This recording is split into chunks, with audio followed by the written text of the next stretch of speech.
Welcome to HP software. మన HMS సాఫ్ట్వేర్లో lab investigation billing అనేది ఏ విధంగా ఎంటర్ చేసుకోవాలా. ముందుగా ల్యాబ్లోకి వెళ్ళిపోయి ఇన్వెస్టిగేషన్ బిల్లింగ్ ఉంటుంది. ఇన్వెస్టిగేషన్ బిల్ డైట్ అంటే రెండు. అంటే ఇన్వెస్టిగేషన్ బిల్లింగ్ అంటే ఓపీ చేసిన తర్వాత మనకు వచ్చిన ఈఎంఆర్ ద్వారా నంబర్ కొడతాం. అదే ఇన్వెస్టిగేషన్ బిల్ డైట్ అంటే కనుక మన పాత పేషెంట్లు కానీ, అంటే సాఫ్ట్వేర్ తీసుకోకముందు పేషెంట్లు కానివ్వండి, లేదంటే అవుట్ ఆఫ్ హాస్పిటల్ మనకి పంపిస్తే కనుక టెస్టులు చేస్తే ఇన్వెస్టిగేషన్ డైట్ అని ఎంటర్ చేసుకుంటారు. సో ఇక్కడ ఇన్వెస్టిగేషన్ బిల్లింగ్కి వెళ్ళిపోతాను. టెస్ట్ ఎంటర్ చేసి ఇక్కడ ఓకే క్లిక్ చేస్తే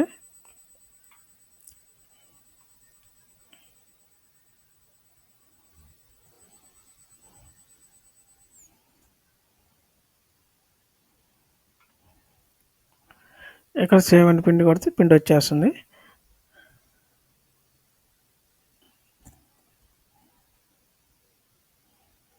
మనకి ఈ విధంగా వచ్చేస్తుంది మనకి ప్రింటింగ్ అనేది. అలాగే ఇంకా వెరిఫికేషన్ ఉంటే మళ్ళీ వెరిఫికేషన్ కూడా ఇట్లా ఎంటర్ చేసుకుంటాం.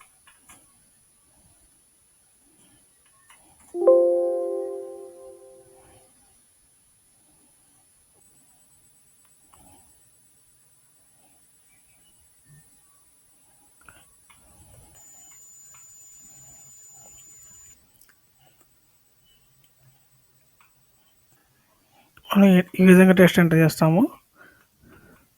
మన పొరపాటున కనుక ఒక టెస్ట్ పోయి ఇంకో టెస్ట్ ఎంటర్ చేస్తే కనుక ఈ టెస్ట్ తీసేయాలంటే ఎఫ్ఐని క్లిక్ చేయాలి. డిలీట్ రో మనకి ఫంక్షన్ కీ ఇస్తుంది కదా, ఎఫ్ఐని క్లిక్ చేస్తే ఆ ఒక్కరోనే డిలీట్ అవుతుంది మనకి. అలాగే ఇందులో టెస్టులు లేకపోతే కనుక ఇక్కడ మనకి టెస్టులు లేకపోతే కనుక కొత్త టెస్ట్ క్రియేషన్ చేసుకోవాలంటే మాస్టర్లోకి వెళ్ళిపోయి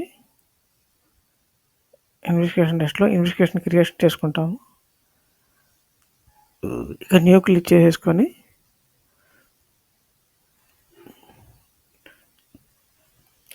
ఇక్కడ టెస్ట్ నేము కోడ్ పెట్టేసుకుంటాం. ఏ గ్రూప్ పెట్టుకుంటాం. ఇక్కడ ఛార్జ్ రేట్ ఇచ్చేసుకొని ఇక్కడ ఎఫ్టీసీ అంటే సేవ్ అయిపోతుంది. ఇంకే విధంగా ఎంటర్ చేసుకొని ఇక్కడ ప్రింట్ అంటే ఇంకా ప్రింట్ వచ్చేస్తుంది మనకి. అలాగే మనకి ఇన్వెస్టిగేషన్ డైట్ అంటే కనుక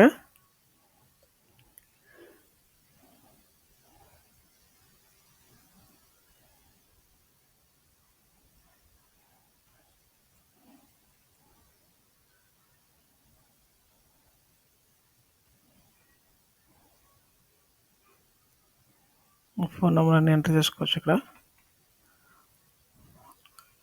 ఇక్కడ ఏ డాక్టర్ గారు ఇక్కడ సెలెక్ట్ చేసుకోవచ్చు. ఇక్కడ టెస్ట్లు ఎంటర్ చేసుకుంటాం.